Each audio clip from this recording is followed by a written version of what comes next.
Selamat pagi Amang Inang. Kiranya Tuhan memberkati kita sepanjang hari ini. Firman Tuhan untuk kita pada pagi ini tertulis dari Amsal 23 ayat 4 sampai ayat 5. Jangan bersusah payah untuk menjadi kaya. Tinggalkanlah niatmu ini. Kalau engkau mengamati-amatinya, lenyaplah ia. Karena tiba-tiba ia bersayap lalu terbang ke angkasa seperti Raja Wali.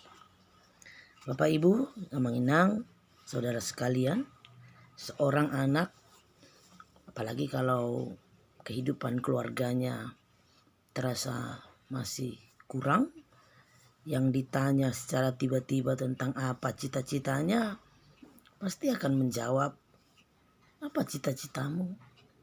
Dia akan menjawab, aku ingin kaya.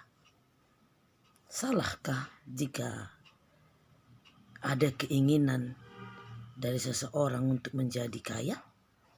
Tentu tidak salah. Semua orang menginginkan hal itu.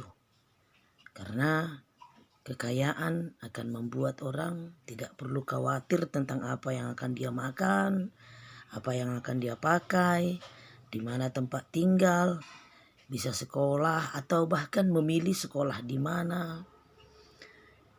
Tidak akan khawatir tentang masa depan dan tidak akan khawatir tentang banyak hal.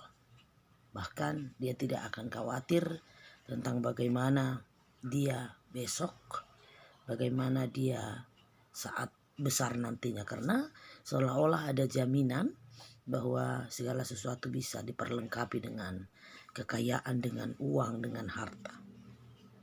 Semuanya boleh terasa aman, terjamin. Orang kaya tinggal menikmati kekayaannya dan menjalani kehidupannya dengan santai. Tidak perlu berpikir keras. Kita makan apa? Kita mau kemana? Kita bagaimana? Kita tinggal di mana?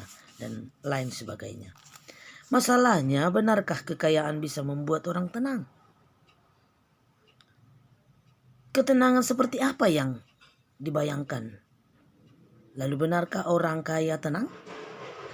Mungkin ada di antara kita yang boleh hidup tenang dengan kekayaan kita. Terima kasih kepada Tuhan kalau kita bisa tenang dan menikmatinya. Atau ada sebagian yang merasa khawatir. Atau bahkan ada yang tidak memiliki kekhawatiran sama sekali. Tidak khawatir akan kekayaan sendiri. Atau tidak khawatir akan dicuri orang. Apakah tidak khawatir sama sekali? Apakah menjadi kaya adalah sesuatu yang bertentangan dengan kehendak Allah? Atau apakah Tuhan tidak suka dengan orang kaya? Kalau kita kaitkan dengan Matius 19 ayat 24, dikatakan, sekali lagi aku berkata kepadamu, lebih mudah seekor unta masuk melalui lubang jarum daripada seorang kaya masuk ke dalam kerajaan surga. Bukan itu masalahnya. Menurut bacaan ini, menurut bacaan dari Amsal yang kita baca tadi, masalahnya adalah ketika kekayaan sudah dilihat sebagai akibat kerja keras sendiri, sehingga merasa berkuasa atas kekayaan itu, itulah yang menjadi persoalannya. Amsal mengatakan, kalau engkau mengamat-amatinya, lenyaplah dia. Karena tiba-tiba ia bersayap lalu terbang ke angkasa seperti Raja Wali. Kekayaan bukan milikmu. Kekayaan bukan milik kita. Dan tidak bisa dikuasai oleh diri kita sendiri. Ia datang kepadamu dan pergi daripadamu sesuka hatinya. Karena itu, jangan berniat dengan susah payah menjadi kaya. Syukuri kalau dia datang, syukuri juga kalau ia pergi, karena ia pernah berkenan kepadamu. Karena itu, bagi kita yang sudah diberikan oleh Tuhan berkat-berkat menjadi kaya, kami yakin dan percaya bahwa kekayaan bukan hanya sekedar harta, tapi mari kita miliki kekayaan hati,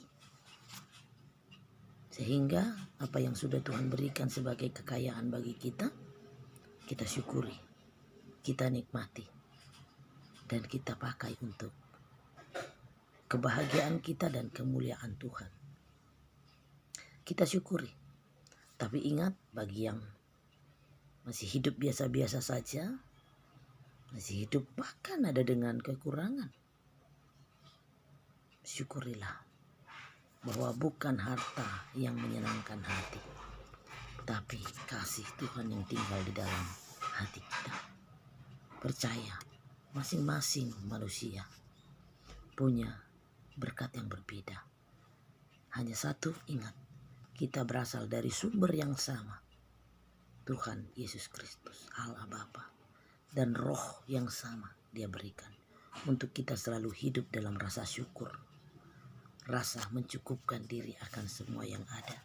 Sekali lagi ketika Amsal mengatakan, jangan bersusah payah untuk menjadi kaya, tinggalkan niatmu. Karena apa?